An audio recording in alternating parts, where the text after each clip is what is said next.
Happy day, everyone. I'm so thrilled to bring you this episode of Serving the Community, and it has to be one of my favorite stories. I am going to introduce you to Mr. Tim Glover, aka Dash Gordon. If you have never heard of him, you still have to listen to this. If you have heard of him, you will want to listen to this episode. We talk about all of the amazing things that he's done, how he found the uniform for his Dash Gordon character, and we talk about the Dash Gordon Foundation, which exists to stimulate and build awareness of the social needs, disabled, and at-risk communities. You guys, here it is. Hey y'all, Trisha Stetzel here, and I serve those who are serving others. So welcome to this week's episode of Serving the Community podcast. I created this podcast to highlight people and organizations in our own communities who are serving others and giving back to make our communities, our country, and sometimes even the world a kinder place to live. And serving doesn't just make your heart feel good. You probably heard that some studies have shown that there are mental and physical health benefits to serving, like reducing depression, lowering blood pressure, and even lengthening your lifespan. Putting other people's needs before yours also strengthens your relationships. It connects you with the ones you are serving. And if that someone is someone you know, it creates a stronger bond with them. Serving also enriches other people's lives. And perhaps the best benefit of serving is the chance that person paying it forward. If you help someone, they're more likely to do something nice for someone else that day. Your one act of kindness could have a major domino effect. It's like the pebble on the pond, creating that ripple effect. Now, it's time to talk to our amazing giver this week. Hello, and welcome to this week's episode of Serving the Community podcast. I'm really excited to have Tim Glover on with me, aka Dash Gordon. Tim, welcome to the show. Oh, thanks for having me, Trish. I've been excited about this for a week ever since you invited me. I'm so excited that someone introduced us, and from the same hometown, Leak City, although I've moved a little further away, and so excited to hear your story. But not everyone knows who Timothy Glover or Dash Gordon are. So give me a little snapshot of your background and how you became Dash Gordon. Okay, so Tim Glover, of course. I'm a corporate trainer by day. I work for a huge company, Cox Automotive. The Dash Gordon thing, the way that this whole thing happened was we had a little bit of a health scare in the family. And so I decided, you know what, I need to take my wife on a phenomenal vacation. But I did not want to pay for it out of pocket. So I started DoorDashing. We could have paid for it out of pocket, but I started DoorDashing. And I thought it'd be a good way for my wife at the time to, my wife now, but at that time, to DoorDash with me, kind of like Batman and Robin. It would get her out of the house and she would stay active and it'd be really cool. So we started DoorDashing, and I didn't like the fact that people wouldn't come to the door. They wouldn't talk to me. I was like, I can't, I need to be able to have some type of interaction with people. That's just who I am. So on beginning of April, I decided, you know what, I'm going to kind of change the game a little bit. I'm going to think out of the box. I'm going to buy a Flash costume, and I'm going to start DoorDashing. And I'm going to call myself Dash Gordon, not Flash Gordon, but Dash Gordon. My wife thought I was crazy. So on April 18th was my first outing, and it was an initial hit.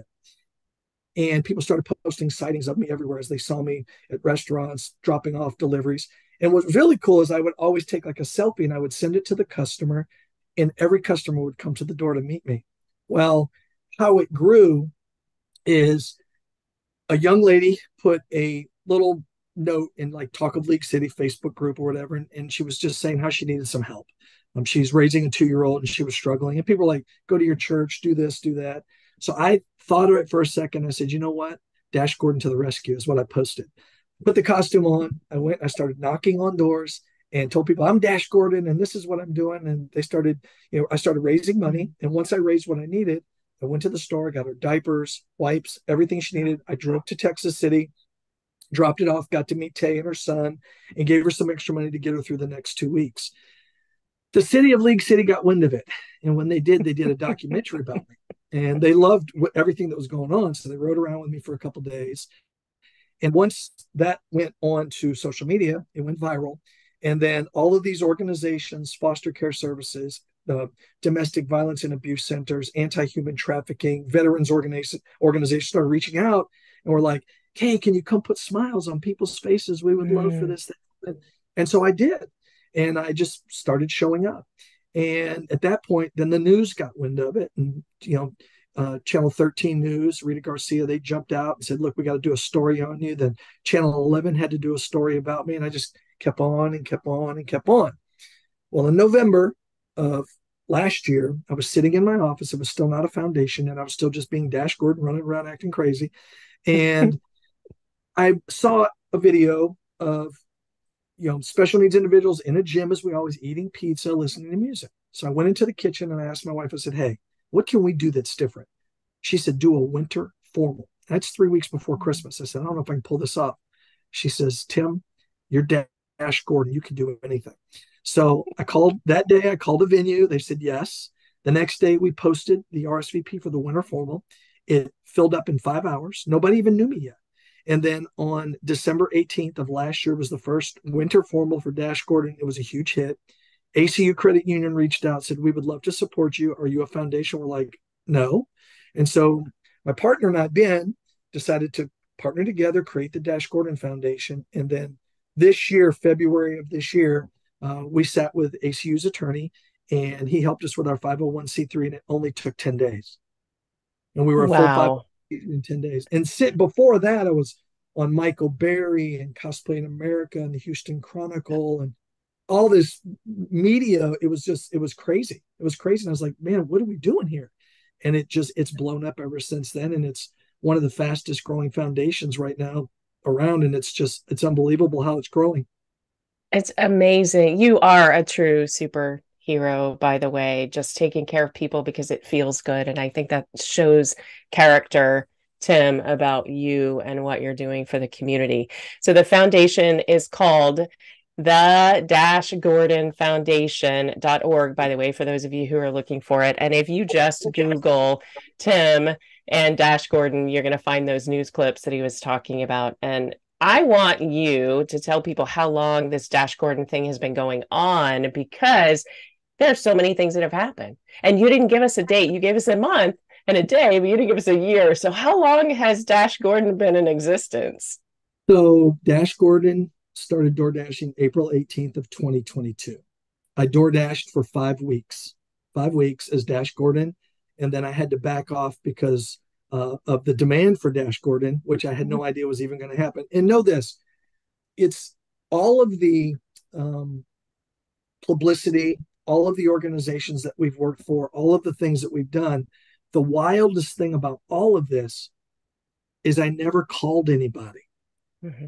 That's what's just so wild about all of this, is how it just kind of all took its own organic form. And it grew into the wildest thing ever. And, to have 2 books, the third book is getting ready to be released about Dash Gordon. There's already been 2 released. I have my own shoe that the shoe company made for me. I've got plushies. I've got fragrance things that you put in your car. All these organizations have reached out and say, hey, how do we give? What can we make for you that you can sell so that you can give back to the Dash Gordon Foundation? And that's essentially what we've done. So we've just accepted people for who they are, and they've helped out, and they love every moment that they're with us and doing this and just creating all these amazing memories. I love that. That's fantastic. So let's talk about the foundation and who you support. Yes. And how the public, if they want to participate, can get involved. Okay, so who we support. So here's the Dash Gordon mission statement. We build and create awareness in special needs, disabilities, and all at-risk communities. Now, when you say all at-risk, what do you mean? Suicide prevention and awareness, animal rescue and animal shelters, domestic violence and abuse for both men and women, anti-human trafficking, foster care services, veterans, and then, of course, disabilities, and then special needs, which is big for us. Um, we just recently partnered with the number one hospital in Texas, which is Houston Methodist. We partnered with them on Monday of last week, and they want to work with us. They heard about us, and they're like, "Look, you're so connected to this community with special needs and disabilities. We have to really be able to tap into that." So for anybody, we have the ability to allow people to, of course, we vet everyone. We have the ability because of the communities that we serve. It's, they're so special. We don't want anything to happen. We're so protected of them or protective of them that you can just go to our website. You can just contact us and then send in what you would like to do as far as volunteering for any of the events that we create. We had over 25 volunteers for the first ever A Night to Remember. It was a Miss Universe pageant that was created for 36 special needs women that was on October 13th. And we had so much outpouring that people wanted to volunteer because they had never seen this before. And over 600 people attended the event. I mean, it was incredible. We crowned our first ever queens. But if anybody wants to get involved with the Dash Gordon Foundation, just go to the-gordonfoundation.org. You can go to Dash Gordon on Facebook. You can go to Dash Gordon on Instagram. You can reach out to us.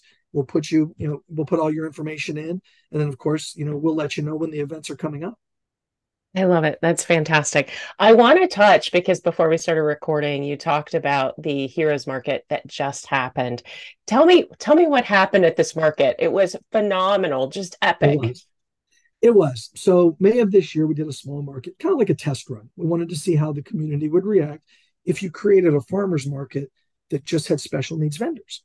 Well, we had about 11 vendors, and they did well. In 2 hours, and it rained, and we had to move on. And then we started saying, man, we might be onto something here.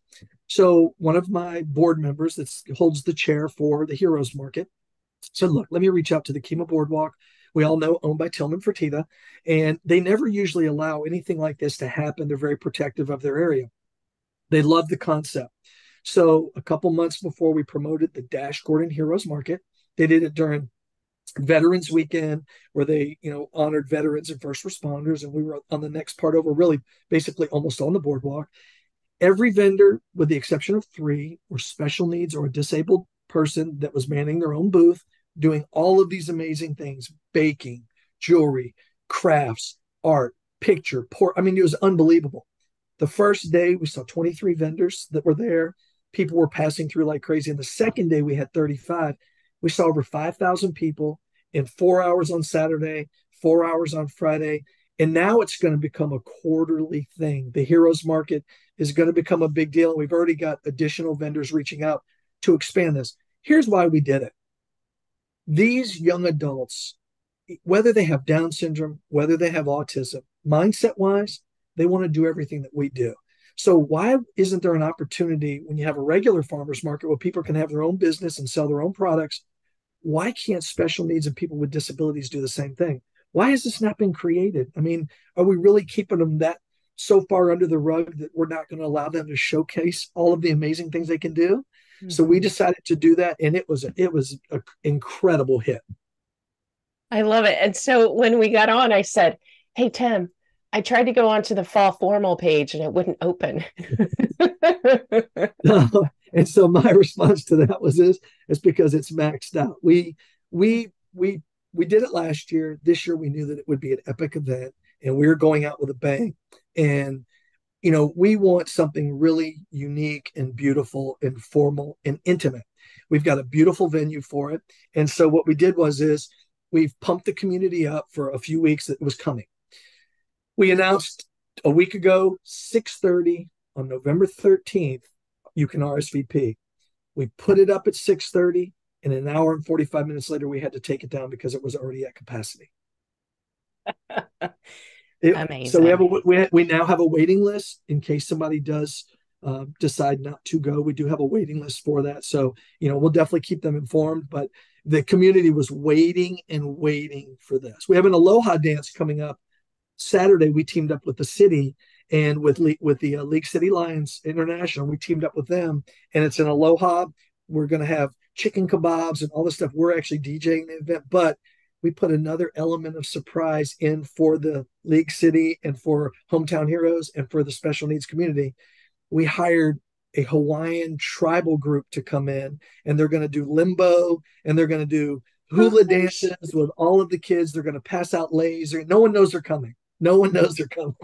That is amazing. Okay, so we need to make sure we don't air the show before the event, right? They already know the event's It's coming. this weekend, right? Yes, yes, ma'am. Wonderful. So amazing. I want you to think about your favorite story since the inception of Dash Gordon, or maybe even the foundation itself. And tell me your favorite story about something that you've done in the last year and, well, My almost two favorite years. story. Wow, Mm-hmm. there's so many there's so many touching stories, and what I don't want to do is get it's hard. It's really emotional. I think my favorite thing for the year was to do this pageant. It was 8 months in the making, and to take 36 young women from the ages of 15 to 41 of all disabilities and watch them grow and develop new friendships, but yet see them on stage at the final event after practices and rehearsals and chaos at the beginning and trying to get it all right, knowing that when the event was over, that when I walked up to every parent and said, "What did you think?" And they said, "You know what? I've raised my daughter for 40 years, 17 years, 22 years, 26 years. That was the first time I've ever seen her exude the type of confidence that she had tonight." Wow. Wow, that is amazing. Again, superhero. And I know you don't mean to be, and that's not the persona that you project, but in true life, a real superhero and someone who cares, of great character.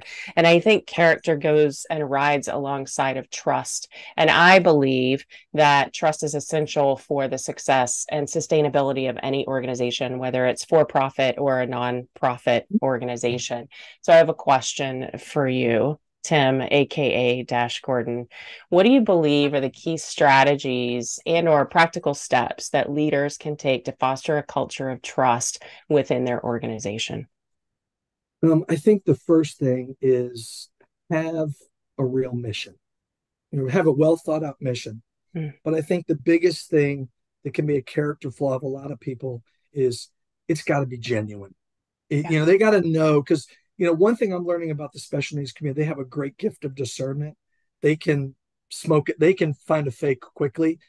That everybody has to know that what you're doing for the right reasons, and you're doing it for them. Transparency, especially in this type of world, is everything to people. And when you have everybody looking through a glass that's been cleaned with Windex and they can see everything that you're doing up front and they don't ever have to worry that you're trying to do anything behind a closed door, I think that builds a lot of trust and because you are transparent. But at the end of the day, especially with a special needs community, people with disabilities, people that are at risk, if you say you're going to do something, you better follow through. Because the first time you don't follow through will be the one check mark that you'll get against your name. And then you got to restart the whole process all over again. So, you can go big, but you better have it well thought out. You better have a plan because once you make the promise, they're waiting for you to deliver. And as long as you deliver, the trust will always stay. But it really is you can lose it quickly. You can lose it quickly.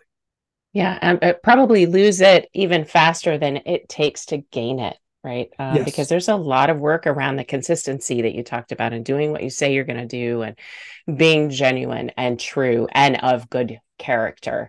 Because I Yes, ma'am. believe that trust is a foundation by which all organizations build their relationships. They need to operate transparently and then ultimately fulfill its mission. And you said all Mm-hmm. of my words beautifully before you even heard me say them.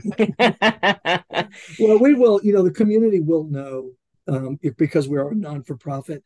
All of our financials are 990. Everything that we do will be right on our website. So if anybody ever wants to check us out, they can just click the financials tab on our website when it goes up, be like, oh, that's what came in, that's what went out. And it's that's the biggest thing that I've had to learn through all of this is the special needs community, disabilities at risk. They've risked so much and so many people have done so many bad things to them, especially like domestic violence and stuff. Earning trust back is difficult. So we had to go on this with open eyes, knowing it would be a challenge to gain it, But once we gained it, we could not relinquish it, meaning we had to keep going forward and fulfill every promise that we made and never go Yeah, back on that. absolutely. Tim, aka Dash Gordon. Tim, thank you for being with me today. It was such a pleasure to have you on the show. Oh, it's incredible. I'm telling you, I've been excited for over a week. Good. And I'm so glad that we were introduced, and we were originally introduced through the Veterans Organization. And you and I also have a connection to the pageant space, which is Susan Hefner. And I saw her the night that you and I first talked on the phone, and we were able to connect over all of the amazing things that you've been doing. So thank you for being a local hero and being so genuine and having such great character and helping people the way that you do. Thank you so much. I appreciate it, Trisha. Yeah, you bet. And that concludes this week's podcast, Serving the Community. Thanks so much for listening today. There are so many great things about our modern world, but the people in it should be at the top of that list. Taking a genuine interest in your family, friends, neighbors, and even strangers is one of the most rewarding decisions you can make for yourself and those around you that you choose to serve. If you enjoyed this episode of Serving the Community, be sure to subscribe so that you're notified when a new episode is posted. Please rate and review this episode and be sure to share with your connections. You can also find out more about what I'm up to at trishastetzel.com.